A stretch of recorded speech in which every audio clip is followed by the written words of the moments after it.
প্রাচীন মেলা, কত বছরের মেলা বা ঐতিহ্য কি আছে বলুন?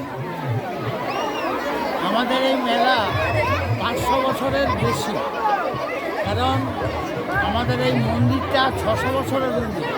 এই যে বৃন্দাবনচন্দ্র ঠাকুর আর মন্দিরটা 600 বছরের ঊর্ধ্বে। কীরকম, তখনকার দিনে ব্যাংকে টাকা রাখতো না, মন্দিরের পেছনে যাদের ঘর ছিল, আমরা কিছুদিন আগে রূপার কয়েন পেয়েছিলাম কিছু, তাতে করে রিজার্ভ ব্যাংকের ম্যানেজারকে জিজ্ঞাসা করেছিলাম, বলছে এই 600 বছর আগেকার। অতএব সেই অনুযায়ী আমাদের এই এবং আমাদের যে মন্দিরটি আছে তাই কোনো সিমেন্ট নেই, চুন সুরকি দিয়ে মন্দির। অতএব এই মেলা বহু প্রাচীন। এই মেলা আগে অনেক বড় হয়ে হতো, এখন তো জায়গা সংকুচিত হয়ে গেছে, সেই জন্য আমরা দুঃখিত।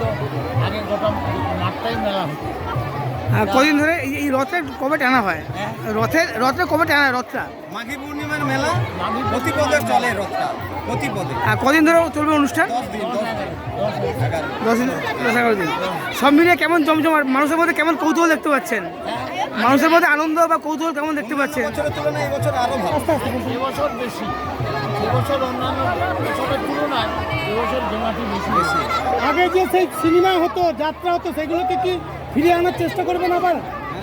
চেষ্টা তো আছে। এখন ফিরে আনার ইচ্ছা আছে, কিন্তু এখন আমাদের জায়গা সব। 7 দিনে সিনেমা চলতো, 7 দিনে এখানে থিয়েটার হয়েছে, সব রকম অনুষ্ঠান আছে, বাউল গান হয়েছে, এবছরও আছে বাউল গান। আপনার নাম, আমার নাম সুধাংশু শেখর মন্ডল। এই জায়গাটার নাম? মাছরা